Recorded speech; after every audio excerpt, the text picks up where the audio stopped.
penjajahan dan juga penindasan secara haram oleh rejim Zionis kepada bumi Palestin sebenarnya mendapat reaksi yang cukup pelbagai daripada seluruh rakyat Malaysia. Menyokong Palestin dan juga membantu saudara kita di sana, sudah pastinya ini yang kita bawakan untuk kita sama-sama melihat say no kepada keganasan yang telah pun dilakukan oleh rejim Zionis.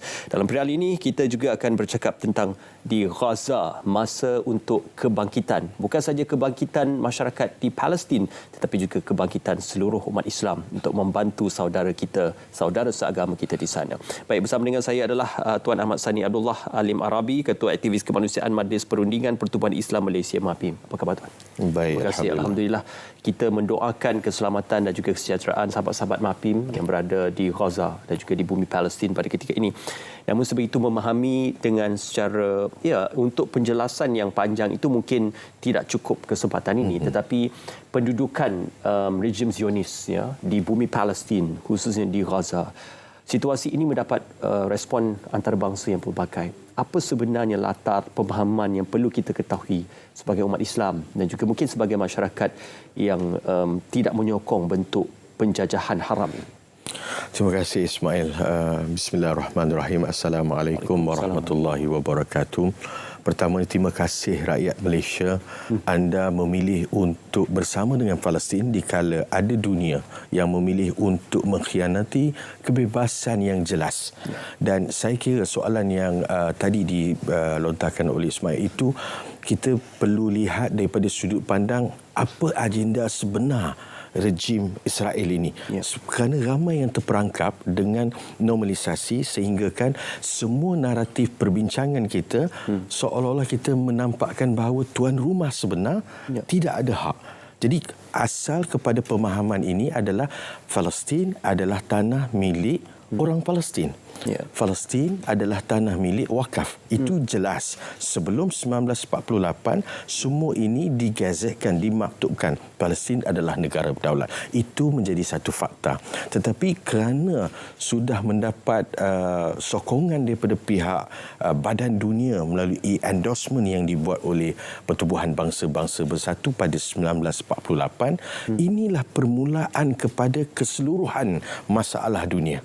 Selama 75 tahun, pelbagai kebangkitan hanya untuk mendapatkan balik tanah umat Islam, tanah yang berdaulat ini. Jadi, kalau kita lihat secara zoom out lah kita kata, selama 15 tahun kebelakangan ini, kalau dikatakan bahawa kebangkitan pihak Palestin untuk mengambil alih tanah mereka ini adalah sesuatu yang bersifat agresif, bersifat ganas. Tetapi yang terkorban, yang syahid itu adalah di peringkat tuan rumah. Seramai lebih daripada 8,000. Termasuk anak-anak kecil, wanita dan sebagainya. Tetapi di peringkat penjajah, di pihak sana hanya 1,000. Ini kepahaman yang paling mudah kita lihat. Jadi rejim Israel ini dia menggunakan apa sahaja yang sebenarnya dia suka menggunakan perkara-perkara terlarang. Kalau kita lihat bom fosforus, itu jelas satu dunia boleh dapat jurnal-jurnal yang mengatakan how bom fosforus ini begitu berbahaya. Itu termasuk dalam criminal war. Criminal war. Tetapi mereka tidak endah kerana bagi pandangan mereka, mereka lah adalah hak milik mereka. Jadi dengan kepahaman semua ini, mereka bertindak untuk menormalisasikan criminal war yang dilakukan dengan menyatakan bahawa mereka akan mempertahankan anak-anak syurga mereka dan akan terpaksa membunuh anak-anak neraka. Ini yang disebutkan oleh Netanyahu pada pagi ini. Ini adalah satu kenyataan yang bagi saya tak sepatutnya dikeluarkan di peringkat yang dunia boleh melihat. Kalau dulu kita bercakap, sukar untuk kita dapat bahan-bahan yang memperlihatkan wajah sebenar mereka. Tapi saat ini, kita langsung lihat secara langsung apa yang sedang berlaku. Siapakah sekutu, siapakah yang bersama. Jadi itu yang secara rumusannya untuk kepahaman awal kita. Malah sudah ada Perdana Menteri Negara Maju memberikan kenyataan we will do the best that we can to support Israel. Itu agak membimbangkan kenyataan diplomasi, negara-negara diplomasi seperti itu. Hamas memberi respon balas terhadap apa yang dilakukan oleh rejim Zionis. Walau apa jua psychological war yang dimainkan di media sosial terhadap Hamas dan juga pemaparan video terhadap Hamas, tetapi ada yang beranggapan bahawasanya tindakan Hamas itu adalah untuk menyelamatkan dan juga untuk memastikan agar keselamatan masyarakat di Palestin pada ketika itu setelah apa yang dilakukan oleh rejim Zionis. Jadi setelah amalan Hamas tidak diendahkan, bagaimana respon balas ini merujuk kepada sebenarnya tindakan asal yang dilakukan oleh rejim Zionis? Saya suka menyatakan bahawa kefahaman yang kita boleh pegang dalam hal ini untuk tidak kita tersasar, sama ada Hamas ataupun tidak ada Hamas, kebangkitan akan berlaku dan telah berlaku. Hamas ini hanyalah satu nama untuk kumpulan yang mempertahankan. Sekiranya Hamas sudah habis, mungkin akan keluar satu kumpulan lain yang mewakili kebangkitan rakyat. Kerana kita bercakap berkenaan kebangkitan rakyat keseluruhannya, Palestin. Jadi Malaysia seperti mana yang kita ketahui, kita dikenali atas dasar soft diplomacy. Kita menggunakan semua meja-meja rundingan untuk menjadi sebagai penyatu kepada kumpulan-kumpulan tertentu. Dan dalam hal ini, saya memuji apa yang dilakukan oleh pihak kerajaan, khususnya Yang Amat Berhormat Perdana Menteri dan juga pihak di Blok Pembangkang. Kerana kesatuan mereka ini memberi tumbukan yang begitu kuat untuk memahamkan dunia bahawa walaupun kita negara yang kecil, tetapi kita antara yang awal untuk menyokong. Dan itu dicerminkan pula di peringkat rakyat Malaysia. Kerana kita terus memilih untuk say no. Kita sehingga satu saat 2023 kita menjadi sebagai kumpulan yang bijak untuk mengetahui ini sudah propaganda rejim Zionis. Kita melihat di sosial media adanya propaganda yang sudah pun menggunakan naratif bahasa Melayu. Ini adalah satu propaganda yang halus untuk anak muda sedikit sebanyak terbawa-bawa berkenaan kenapa kita tak boleh duduk baik-baik dengan Israel. Kenapa kita tak boleh jadi macam Malaysia yang pernah dijajah. Duduk secara aman, secara bersama. Seolah-olah kita ni colonization dan kenapa kita tak boleh duduk elok-elok. Ini adalah satu normalisasi yang sebenarnya bukan secara teori konspirasi tapi diatur secara begitu jelas. Dan Alhamdulillah Malaysia tidak terbawa dan tidak termakan. Dan kita lihat di semua peringkat. Daripada rumah, daripada masjid, sekolah, universiti, sehinggalah ke peringkat institusi raja-raja. Ke bawah Duli Yang Maha Mulia Tuanku Sultan Agong mengeluarkan satu pendirian. Dan saya kira Malaysia dengan menggunakan kapasiti hormat orang kepada kita, kita menyatakan, menzahirkan apa yang kita rasa tidak betul. Jadi keluarlah gelombang yang dulu terkenal iaitu Israel koyak. Dan itu viral sampai ke peringkat dunia. Sekarang ada Israel cuak. Dan kini yang terbaru Israel cuak. Ramai kata kepada pihak My Aqsa Defender, kenapa guna perkataan-perkataan yang comel, perkataan yang tidak agresif. Ini kan perang. Kita kata kita adalah masyarakat yang semuanya ingin bangkit. Jadi cuak itu kita sindir kepada Israel kerana Israel yang merampas hak tuan tanah dan selama 75 tahun pelbagai kebangkitan yang cuba diusahakan, dan bila kebangkitan kali ini tidak menggunakan pattern-pattern yang kebiasaannya. Yang pertamanya, Israel dia suka kacau apabila tiba bulan Ramadan. Ramadan saja ada kekacauan. Yang keduanya, apabila Masjidil Aqsa itu dicabuli secara agresif. Ini akan berlaku kebangkitan. Dan yang ketiga, apabila pihak rejim Israel ini dia membunuh mana-mana pimpinan daripada kebangkitan rakyat. Daripada pihak PLO ataupun daripada pihak Fatah ataupun Hamas, akan berlaku kebangkitan. Ketiga-tiga ini tidak berlaku. Patternnya kerana mereka menggunakan kebangkitan rakyat ini untuk ambil alih tanah. Jadi keluarlah cuak kerana kali ini bila tuan tanah, tuan punya rumah, bangkit beramai-ramai dan tekad untuk ambil balik tanah, kita lihat bagaimana beribu-ribu, berpuluh-puluh penduduk Israel ini melarikan diri, naik pergi ke airport dan melarikan diri. Jadi kerana mereka bukan daripada Palestin. Mereka dibawa masuk daripada pelbagai negara. Dan ada dari negara Eropah pun. Daripada negara Eropah. Dan yang mengecewakan apabila kita dengan berlakunya gelombang ini, hari ini Alhamdulillah Ismail, pada pagi ini saja kita sudah melepasi 100 juta engagement ataupun trending Israel Cuak. Apa yang kita nak buat dengan Israel Cuak ni? Kita mengharapkan dengan gelombang yang bersifat semua boleh sertai ini, kita nak ambil masa inilah untuk memahami, menarik minat seluruh rakyat Malaysia, pelbagai agama, berbilang kaum, memahami secara fakta apa yang sedang berlaku di Gaza, di Palestin. Di sebalik fakta itu Tuan, Intel Israel juga turut menzahirkan kegusaran kepada gerakan media sosial dan netizen Malaysia sehingga mengatakan ia seolah-olah suatu gerakan terancam.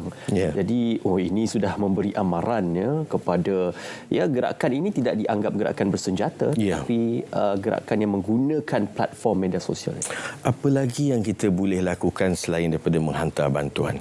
Di peringkat rakyat, kita mahu buat sebaik mungkin. Kita tak mampu pergi ke OIC, kita tak mampu pergi ke BBB.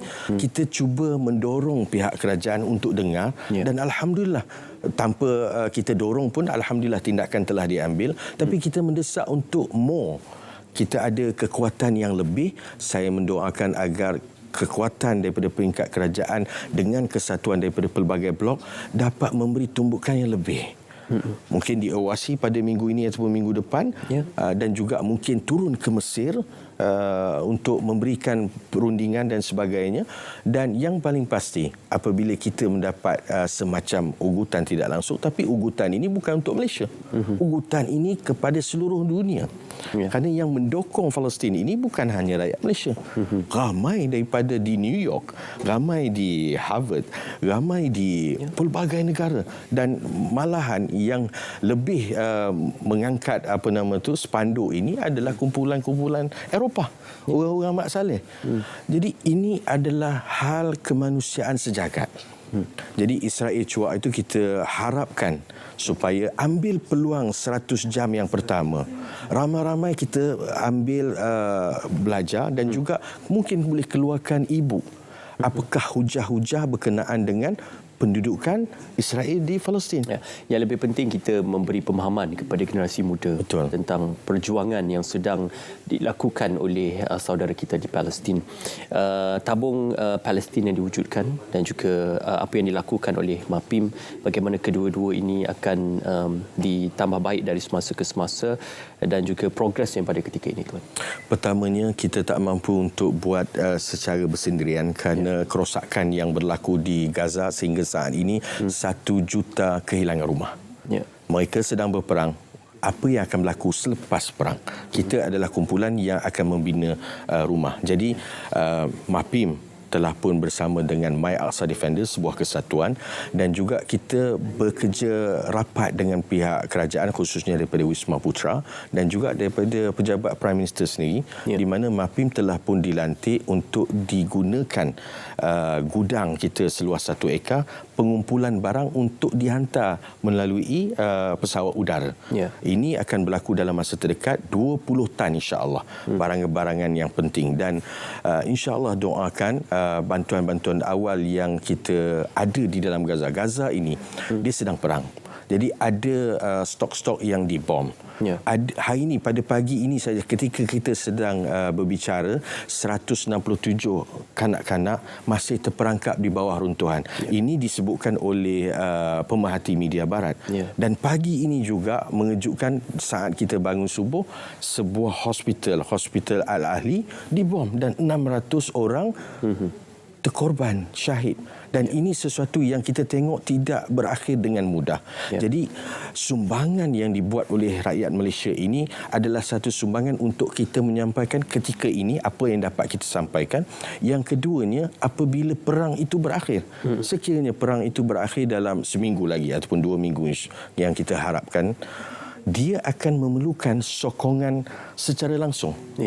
rumah sudah terbakar, hospital dibakar dan sebagainya. Dan inilah Malaysia, kita merasakan bahawa bumi Palestin itu adalah tanah air kita dan patut begitu. Kerana ini adalah bumi wakaf setara dengan apa yang berlaku di Mekah dan Madinah. Cumanya Palestin ini kerana dia diduduki oleh pihak Yahudi. Jadi apa yang saya nak jemput dan juga sarankan, saya merayu kepada rakyat Malaysia yang menyokong Palestin sekian lama. Betul, kita memberi setiap kali berlakunya perang, kita adalah kumpulan pertama yang memberi. Dan tidak habis lagi. Kerana kita patut, ada yang mesej tanya, kalau kita bina rumah akan kena bom. Bina sekolah akan kena bom. Ini sekolah-sekolah rakyat Malaysia. Jadi saya menjawab, soal kena bom, soal kemudian kematian, itu bukan soal daripada kita, tapi kita mesti ada dalam proses untuk mereka dapat survive. Kalau tidak, kenapa kita bagi makan? Kerana mereka itu adalah calon-calon syahid. Cuma bagi pandangan MAPIM, ini adalah ruang dalam kita menghadirkan diri dalam proses. InsyaAllah. Mereka, anak-anak kecil yang traumatik ini, kita perlu bantu. Jadi sumbangan ini sangat perlu. Saya menjemput untuk siapa saja yang terbuka hatinya untuk pergi ke www.tabunggaza.com, kerana kita sedang mengumpulkan 10 juta ringgit. Dan 10 juta ini sebenarnya kecil. Apabila kita convert dalam USD, hanya dapat 2 juta USD. Main dengan inflasi, main dengan kesusahan nak bawa barang, bukan satu yang mudah. Bukan satu yang mudah. Tapi insya-Allah kita adalah kumpulan yang kecil.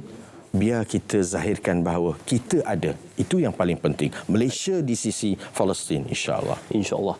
Dalam usaha kita untuk menjalankan aspek ini secara bentuk aman, inilah tugas yang kita boleh lakukan, kerana nanti akan ditanya di muka pengadilan apakah yang kita lakukan untuk membantu saudara seagama kita. Maka sekurang-kurangnya kalau tidak dapat melakukan dengan perbuatan dan juga mungkin dengan mengangkat senjata, tetapi kita boleh melakukannya dengan membantu untuk mengurangkan penderitaan dan juga penindasan yang dialami oleh mereka.